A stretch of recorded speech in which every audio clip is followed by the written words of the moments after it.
Pakistan Army's brutality in Baluchistan, the use of heavy artillery and gunships. It's talked about in hushed tones inside Pakistan. Now, a young woman Baluch activist has taken it upon herself to expose the extent of Pakistan's barbarism, the torture people suffer, the agony of women whose husbands or sons or brothers have been abducted, killed and dumped, and claims even water sources are being poisoned to teach people a lesson.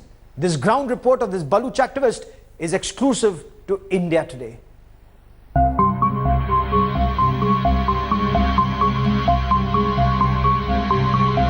For the first time on world television, India Today accesses these reports from deep inside Pakistan-occupied areas.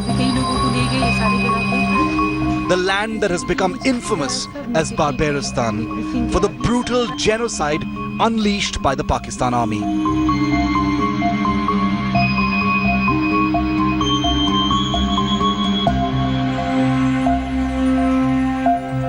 आज मैं आई हूँ अपने इलाके में, बलूच इलाके में, जहाँ पर फौजी ऑपरेशन हुआ है। इन सब एरिए में यहाँ से बहुत से लोगों को उठाया गया है, बहुत से बलोचों को उठाया गया है। Ever since the Baloch cries for freedom found an echo in Prime Minister Modi's Independence Day speech, a rattled Pakistan army has ramped up its anti-Baloch operations. It's a witch hunt here, a bloody revenge tactic to silence Baloch activists. जब से नरेंद्र मोदी जी ने बलूचिस्तान के हवाले से बात की, तब से ऑपरेशन और तेज़ी से हुआ है। हर दिन यहाँ पर आते हैं और लोगों को उठाकर ले जाते हैं। यहाँ से बहुत से लोगों को ले गए पूरे सरियाब रोड में, किली कमरानी, किली इस्माइल, मस्तूम, आवरान, डेरा बुगटी, पंजूर, हर जगह ऑपरेशन तेज़ किया गया और जितने बलोच एरिया उन सब घरों में से एक न एक बंदा मिसिंग है।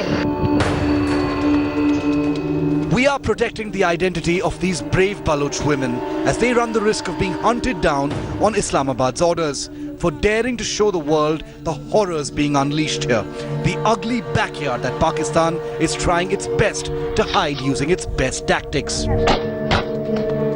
What you're about to witness is video footage and a report from Balochistan for the first time ever. कुल दर फिदर लंगड़ तम्मो कोना तेड़ में बंदा का सारे में बंदा का तिना ये लग के दर फिदर में सुन चुन को चुनाव ना अरांग देन था अरांग खाना मैं बंदा का तिना ये लग के दर फिदर करना सिना नहीं मैं किड़ा सिना नहीं तूफक चिक्का हल्क ना नहीं बेदादी करे हाँ हत्त ना जोर बस का खते खबास पे का रीत ना दरे जुल्म कर। As the Baloch campaign picks up momentum worldwide, Pakistani Rangers are shelling homes. आज मैं आई हूँ अपने इलाके में, बलूच इलाके में, जहाँ पर फौजी ऑपरेशन हुआ है। इन सब एरिए में यहाँ से बहुत से लोगों को उठाया गया है, बहुत से बलोचों को उठाया गया है। A brave young Baluch activist. She risks her life to expose the truth about Baluchistan. आवरान, डेरा बुगटी, पंजूर, हर जगह ऑपरेशन तेज़ किया गया और जितने बलोच एरिया उन सब घरों में से एक न एक बंदा मिसिंग है।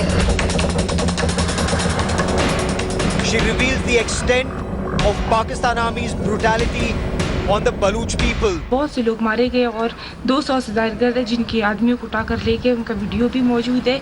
और हम लोग यहाँ पर जो है पाकिस्तानी जो इन्होंने नाम नियात कश्मीर की हवाले से 22 रुकनी कमेटी बनाया दुनिया के मुख्तलिफ हिस्सों में, ये सिर्फ बलूचिस्तान की इशू को छुपाने के लिए इन्होंने किया। Baluchistan ground report is our top focus story on India First. To homes, killing and dumping bodies. बहुत से लोग मारे गए और 200 से ज़्यादा है जिनके आदमियों को उठाकर लेके, उनका वीडियो भी मौजूद है। और हम लोग यहाँ पर जो है पाकिस्तानी जो इन्होंने नाम निहाद कश्मीर की हवाले से 22 रुकनी कमेटी बनाया दुनिया के मुख्तलिफ हिस्सों में। ये सिर्फ बलूचिस्तान की इशू को छुपाने के लिए इन्होंने किया। ये इनका एक सिर्फ गेम है और वो इंशाल्लाह शर्मिंदा होकर वापस आएंगे। मैं आपको ये सारे एरिया दिखा रही हूँ जहाँ पर मैं आई हूँ। ये हमारे बलूच एरिया है। यहाँ से हर घर से किसी न किसी को उठाकर ले गए हैं और उनके कुछ वक्त महीने बाद लाशी ही फेंकेंगे। तो हम लोग यही चाहते हैं दुनिया से कि वो बलूचिस्तान की आज़ादी के हवाले से UN में बात कर उस दहशतगर्द मुल्क पाकिस्तान के ऊपर एक्शन ले, क्योंकि यहाँ पर रोज़ाना की तादाद में बलूचों को मार रहे हैं। हर दिन ऑपरेशन इतना तेज़ हुआ है कि कई गाड़ियाँ आती है यहाँ पर और तुम्हारे बोलान एरिया में वहाँ तो उन्होंने यानी केमिकल वेपन से हमला कर रहे हैं, जेट तैयारों से शेलिंग कर रहे हैं। कोई घर महफूज नहीं। पिछले दिनों पाकिस्तानी अफवाज ने नसीराबाद और डेरा बुगटी में ऑपरेशन किया और आम लोगों पर केमिकल हथियार इस्तेमाल किए। इसके हमारे पास बाकायदा सबूत भी हैं, मगर पाकिस्तान को कोई पूछने वाला नहीं। बलोच रिपब्लिकन पार्टी इस संगीन जुर्म को दुनिया के सामने जाहिर करने की भरपूर कोशिश कर रही है।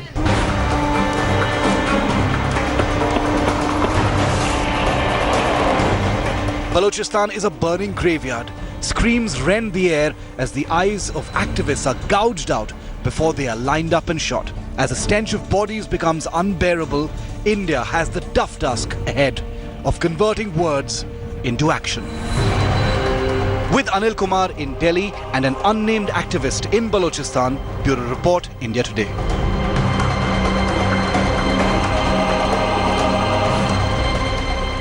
We will track the story very closely. Moving on, India today hit out at Pakistan-sponsored terror in Kashmir.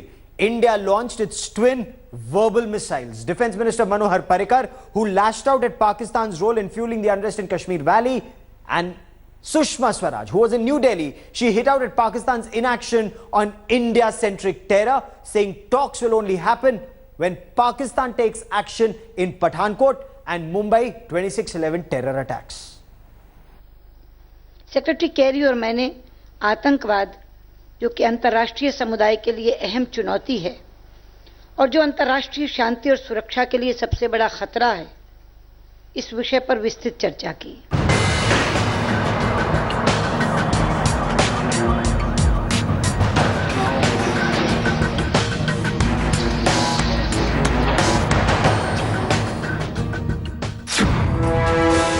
The Narendra Modi government's twin assaults on terror epicenter Pakistan.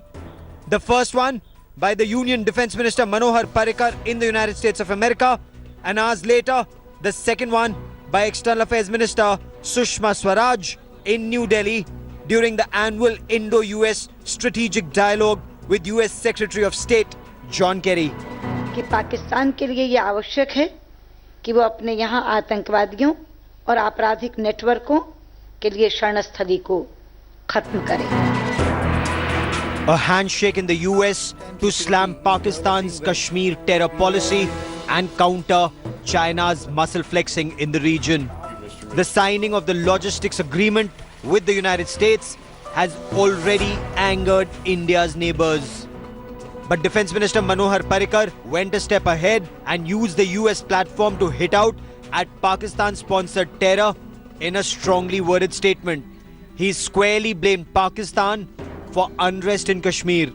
As far as Kashmir is concerned, I think the government of India has been very proactive. It's more of a violence which comes from across the border. Few small percentage is holding the majority at ransom. The new India-US alliance has the dragon breathing fire.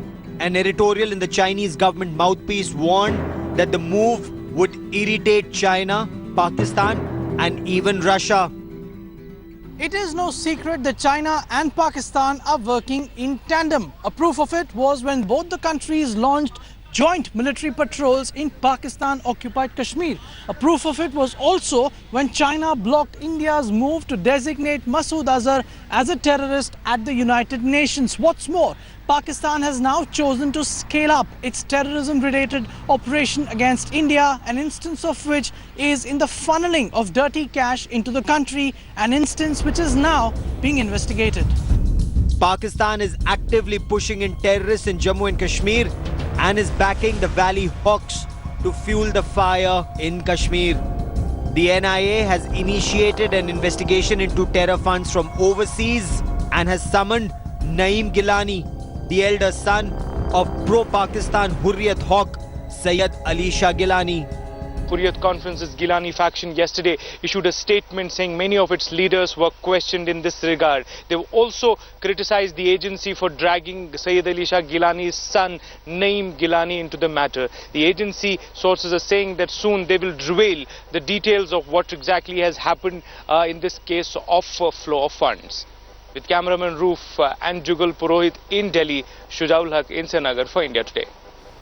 Pakistan's envoy to the US has landed in a rather undiplomatic controversy and was given a dressing down by the White House. Jalil Abbas Jilani. He'd earlier been thrown out of India for conduct unbecoming of a diplomat.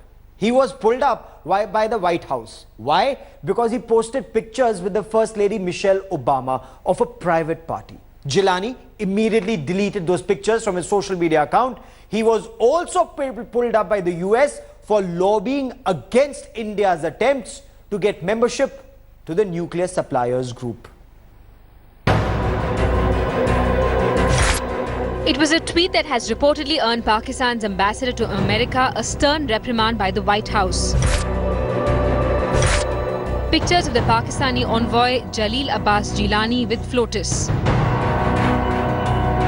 The pictures tweeted by Pakistan's envoy in May, just ahead of Prime Minister Modi's visit to the US in June to address the US Congress. The Pakistani envoy's apparent attempt to try to project close ties with the First Lady of America and thus between Pakistan and the US seemed to have backfired. According to Pakistani dailies, these images have landed Jilani in trouble, with a strongly worded rebuke being shot off by the White House. Pak Daily, the News International, quotes sources to claim that the White House has given a dressing down to Jilani, trying to milk a personal visit for diplomatic cues. The Pak envoy had actually visited Michelle for the graduation party of his son. The tweets were later deleted, even as Pakistan is trying to control the damage, categorically denying the reprimand from the White House. Coming just days ahead of Prime Minister Narendra Modi's visit to Washington DC and address to the joint US Congress, the symbolism of Michelle Obama's supposed visit to Pakistan Embassy in Washington DC was not lost on anyone, but the tweet that was supposed to showcase a special relationship between Pakistan and Washington has now blown up into a controversy which is definitely not music to Islamabad's ears. In New Delhi, with video journalist Ashok Bhanot, this is Smita Sharma for India Today. There's breaking news coming in. Trouble mounts for the controversial Islamic preacher Zakir Naik. The government has just received a report from the Solicitor General and that has sought action against Zakir Naik and the Islamic Research Foundation. India Today has accessed the 16-page report and we get you key recommendations. The government should gag Zakir Naik, says this report. The Islamic Research Foundation should be declared an unlawful organization. Zakir Naik and the Islamic Research Foundation should be booked under anti-terror law, says this report, and lots more. And I quickly want to go across to my colleague Anusha Soni. She covers the Supreme Court. She joins me with more. Anusha, bring us the latest. Well, Gaurav, as you mentioned, this report of one of the top law officers of the government is clearly scathing. It is talking about the fact that there has been incitement to violence. It is also saying that his views are deeply divisive and bad for the secular fabric of the country.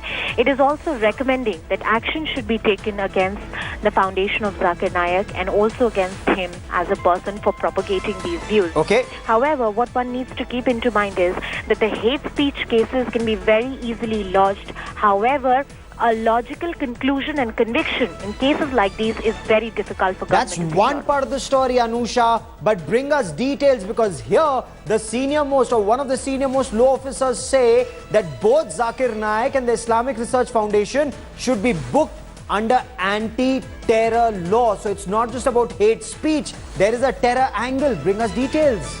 Gaurav, as far as the terror angle is concerned, this report raises many questions about the fact that how young minds in the country get corrupted when leaders like Zakir Naik put out their views. Also their views which is put out, in a manner which can be easily appealed to the youth of the country. That's one of the facets it talks about. And then it further says that, when you have leaders like these who propagate a certain belief of a religion and then they try to radicalize it, it is very bad for the secular fabric of the country and hence must be brought under the terror laws because it has actually incited and dragged few people into committing acts of terrorism. Anusha, keep tracking that story. I will come back to you for more. Well, before we leave, let's tell you about Prime Minister Narendra Modi and how his alertness saved lives of some journalists. Now, this was at the inauguration of a water project. Prime Minister, as he pushed the button for this water to be released from the dam, there were photographers who were clicking pictures and watch these images. They were unaware of the gushing water. The water came surging. The Prime Minister saw this. And according to reports that were filed from ground, he alerted the journalists. They were able to run away. They escaped in time. One of the cameras wasn't so lucky and that camera was destroyed in the gushing water.